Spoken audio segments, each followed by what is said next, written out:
LED headlamps आपको यहाँ पे मिल जाते हैं जो देखने में काफ़ी अट्रैक्टिव लगते हैं और एक आपको digital colour TFT instrument console देखने के लिए मिलता है। You can't notice vibration even at 90, even at 100 vibrations आपको फील नहीं होती हैं, which is a very good part.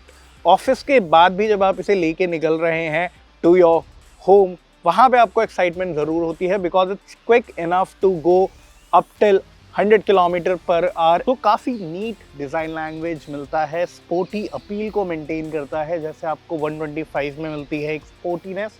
Efficiency आपको ये आराम से 45-40 किलोमीटर पर लीटर की दे देगा। टीवीएस एंटॉर्क के सक्सेस के बाद 2025 में टीवीएस मोटर कंपनी ने लॉन्च किया the Ntorq 150। TVS Ntorq 150 CC segment में एक काफ़ी एक्साइटिंग ऑप्शन के रूप में इंडियन मार्केट में लॉन्च किया गया एंड मैं इस स्कूटर को चला रहा हूँ फ्रॉम लास्ट 1 वीक और इस रिव्यू वीडियो में हम बात करने वाले हैं कि ये स्कूटर सिटी राइडिंग कंडीशंस में कैसा परफॉर्म करता है और कौन है वो लोग जिनके लिए ये स्कूटर एक परफेक्ट ऑप्शन होने वाला है इन द 150 सीसी सेगमेंट। आप देख रहे हैं 91 व्हील्स, मैं हूँ आपका शुभ्रांशु। तो आइए शुरू करते हैं इस वीडियो को।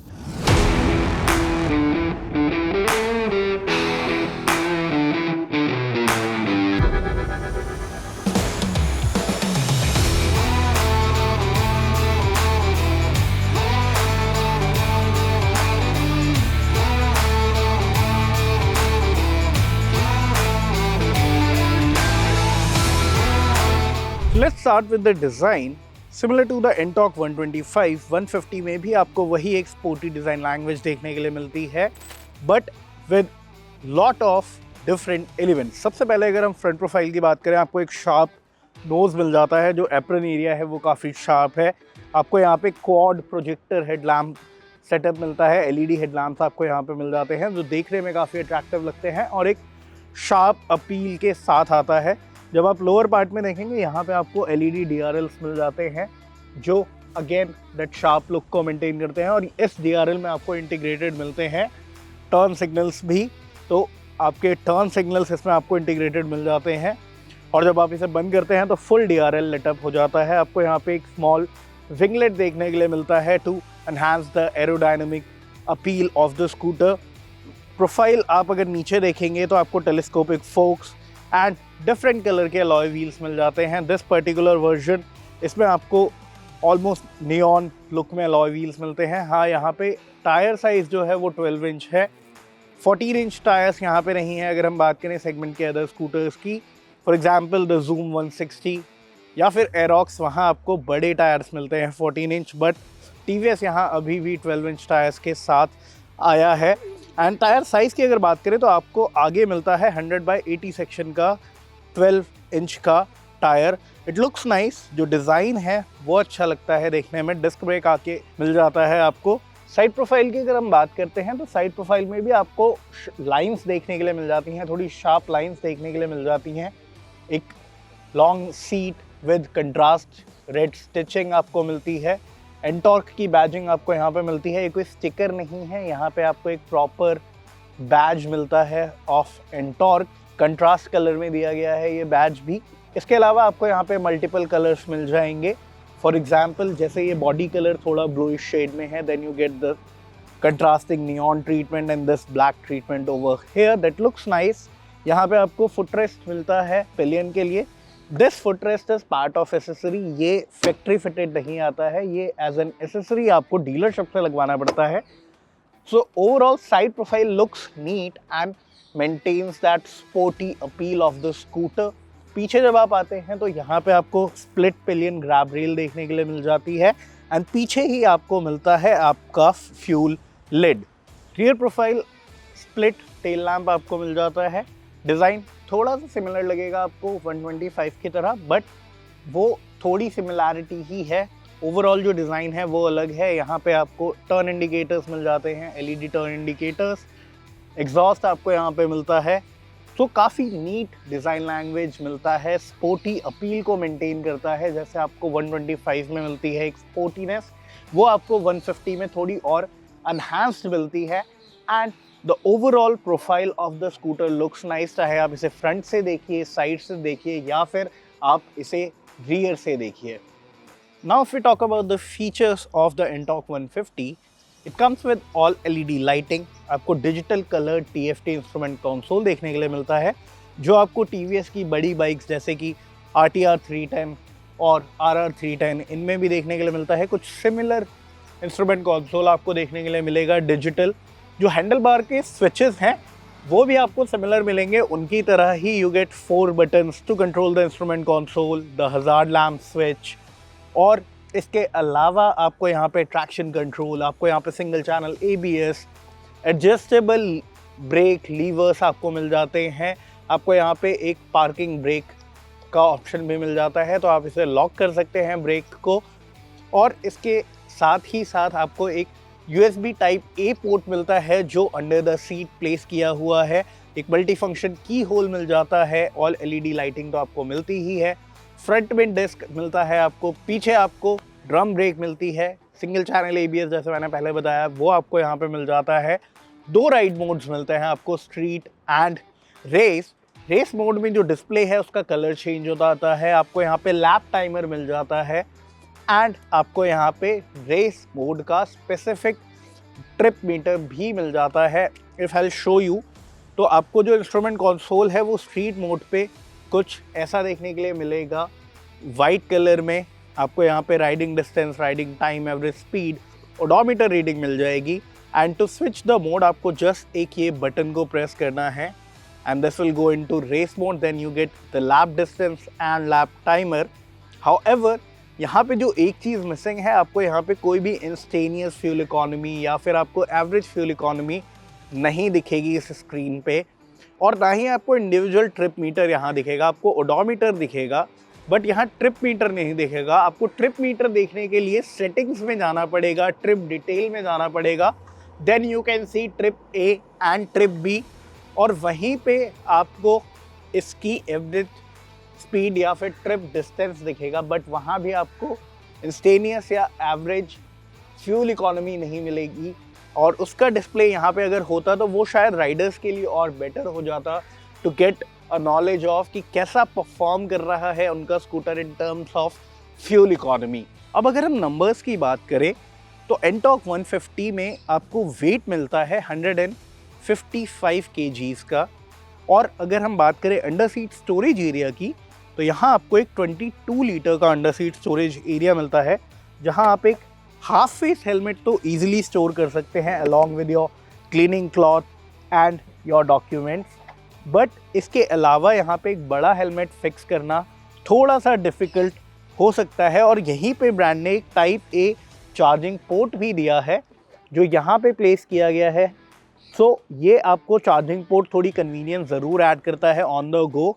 और बात करें अगर प्रैक्टिकलिटी की, तो यहाँ आपको एक 2 लीटर का ग्लव बॉक्स टाइप दिया हुआ है जहाँ आप अपनी बॉटल रख सकते हैं या फ़ोन रख सकते हैं। You also get a luggage hook over here. So ये कुछ प्रैक्टिकलिटी वाली चीज़ें आपको यहाँ एंटॉर्क 150 में ज़रूर दी गई हैं। एंड इसके अलावा अगर हम बात करें फ्यूल कैपेसिटी की, 5.8 लीटर्स का फ्यूल टैंक मिलता है आपको, जिसे आप पीछे से एक्सेस कर सकते हैं। एंड इसे ओपन करने के लिए आपको यहीं पे इंटीग्रेटेड लॉक मैकेनिज्म मिलता है for your seat and the fuel lid.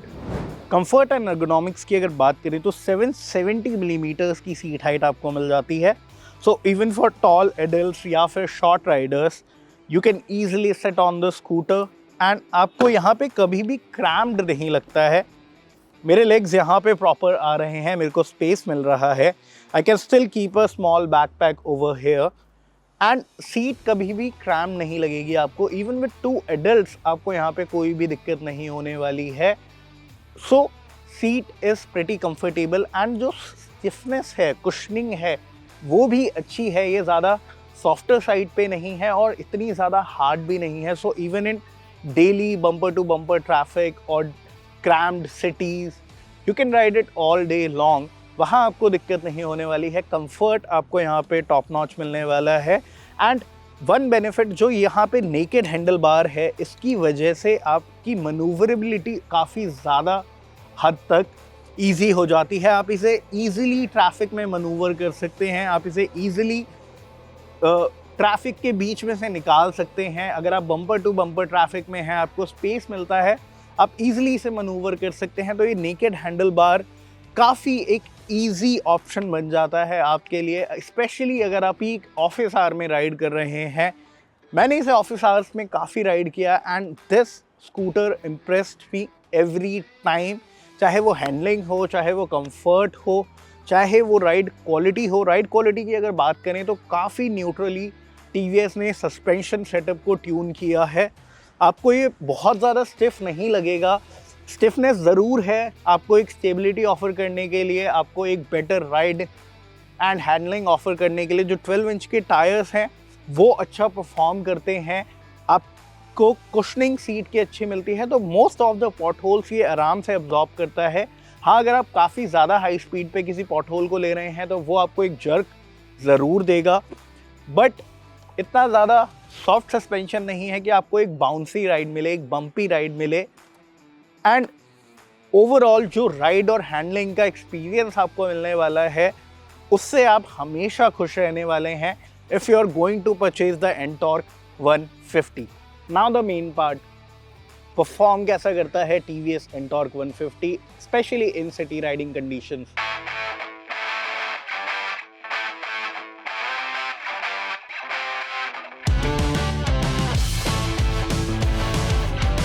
एक 149 सीसी का इंजन जो प्रोड्यूस करता है 13 bhp का power along with 14.2 newton metres का पीक टॉर्क।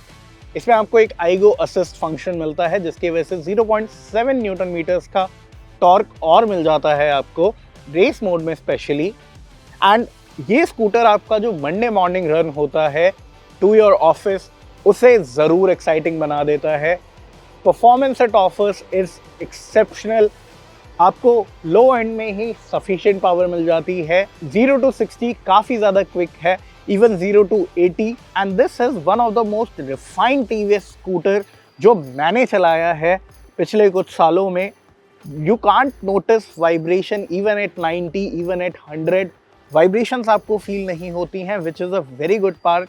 अगर हम एंटॉर्क 125 की ही बात करें तो वो काफ़ी वाइब्रेट करता है आफ्टर 90, आफ्टर 85, बट यहाँ पे वाइब्रेशंस को बहुत अच्छे से कंट्रोल किया गया है एंड आपको कोई वाइब्रेशंस फील नहीं होती हैं। इंजन काफ़ी ज़्यादा रिफाइंड फील होता है। पावर आपको काफ़ी कंसिस्टेंट मिलती है, आप इजीली मनूवर कर सकते हैं। स्ट्रीट मोड में up to 107 kilometre per hour तक ये चला जाता है। वहाँ पे स्पीड इलेक्ट्रॉनिकली लॉक की गई है तो उसके ऊपर नहीं जाता है, बट 107 पे भी ये इजीली आप इसे राइड कर सकते हैं। ऑल्दो 107 तक की स्पीड पे ले जाना will not recommend you, but आप इसे इजीली राइड कर सकते हैं। आप क्रूज कर सकते हैं 90-95 पे ऑन हाईवेज और वहाँ आपको परेशानी वाइब्रेशन वाली या फिर आपको ऐसा नहीं लगेगा कि इंजन काफ़ी ज़्यादा स्ट्रेन्ड फील कर रहा है। That's a very good part. तो this scooter definitely makes your morning runs excited. आपको एक ऑफिस के बाद भी जब आप इसे लेके निकल रहे हैं टू योर होम, वहाँ पे आपको एक्साइटमेंट ज़रूर होती है because it's quick enough to go up till 100 kilometre per hour and आपको वहाँ पे परफॉर्मेंस काफ़ी अच्छा मिलने वाला है। Kudos to the whole TVS team जो यहाँ पे रिफाइनमेंट और परफॉर्मेंस को काफ़ी अच्छे से मैनेज किया है उन्होंने। एंड अगर हम बात करें ब्रेक परफॉर्मेंस की कि जब आप हाई स्पीड पे जा रहे हैं तो ब्रेकिंग कैसी है, ब्रेकिंग इज स्पॉट ऑन, आपको कॉन्फिडेंस देती है। सिंगल चैनल एबीएस आपके कॉन्फिडेंस को और बूस्ट करता है। एडजस्टेबल लीवर्स होने की वजह से आप उसे अपने अकॉर्डिंगली एडजस्ट कर सकते हैं अपने रीच में रखने के लिए। सो वो एक अच्छा पार्ट यहाँ पे आपको मिल जाता है। हाउएवर एक डाउन साइड मेरे को जो यहाँ पे लगता है, यहाँ आपको एक आइडल स्टार्ट स्टॉप सिस्टम मिलता है जो एक इंटीग्रेटेड स्टार्टर जनरेटर के साथ वर्क करता है। कई बार काफ़ी अग्रेसिव स्टार्ट स्टॉप हो जाता है, वो आप रेड लाइट पे जाते हैं, काफ़ी एग्रेसिवली स्कूटर बंद हो जाता है एंड जब आप ब्रेक दबा के थ्रॉटल देते हैं तो स्टार्ट होता है, बट कई बार यू फील लाइक कि एक मिसफायर हुआ है। तो वो कई बार काफ़ी एक अब्रप्ट चीज़ लगती है। उसका इंटीग्रेशन थोड़ा और बेटर हो सकता था, लाइक द हीरो जैसे अपना i3s सिस्टम या फिर हम गए आइडल स्टार्ट स्टॉप सिस्टम को जितना सीमलेसली इंटीग्रेट करता है अपने स्कूटर्स के साथ, वैसा यहाँ अगर होता तो एक और बेटर चीज़ यहाँ पे हो जाती, बट ये जो थोड़े बहुत शॉर्टकमिंग्स हैं वो सब निगलेक्ट हो जाते हैं इसके परफॉर्मेंस से और इसके रिफाइनमेंट से। I personally like this scooter. मैंने इससे अपने डेली ऑफिस कम्यूट करे हैं, मैंने अपने डेली एरेंड्स करे हैं, अपने ग्रोसरी रन्स करे हैं इस स्कूटर के साथ, एंड एवरी टाइम जब भी मैंने इसे चलाया है there is a smile on my face, because जो परफॉर्मेंस है वो काफ़ी अच्छा है। एफिशिएंसी आपको ये आराम से 45-40 किलोमीटर पर लीटर की दे देगा, बट अगर आप इसे काफ़ी एग्रेसिवली चला रहे हैं वहाँ एफिशिएंसी ड्रॉप ज़रूर होती है। सो ओवरऑल मेरा जो एक्सपीरियंस था इसके साथ एक हफ्ते तक वो काफ़ी एक्साइटिंग, काफ़ी अच्छा रहा, and I personally love this scooter. अगर मुझे एक 150 सीसी स्कूटर खरीदना हो for my family, for me and for my daily runs, तो शायद एंटॉर्क 150 मेरी कंसीडरेशन में ज़रूर रहने वाला है। प्राइसिंग की अगर हम बात करें तो 1.08 लाख के प्राइस टैग के साथ ये इंडिया का one of the most affordable 150 CC scooter है। और अगर आप top of the line variant चाहते हैं जिसमें आपको TFT क्लस्टर मिले, स्मार्ट एक्स कनेक्ट फीचर्स मिले with up to 50 connected features, turn by turn navigation और भी काफ़ी सारी चीज़ें, तो वो आपको एक शोरूम पड़ता है 1.18 लाख का, still affordable in the 150 CC market. So हमारा जो वर्डिक्ट है about this scooter is pretty positive. आपको एंटॉर्क 150 खुश रखने वाला है, and if you are considering to purchase a 150 CC scooter, इसकी एक टेस्ट राइड ज़रूर लीजिए। आपके क्या व्यूज़ हैं एंटॉर्क 150 को लेके? Do let us know in the comment section. Video पसंद आया हो तो लाइक करना ना भूलें और चैनल को सब्सक्राइब ज़रूर कर लें।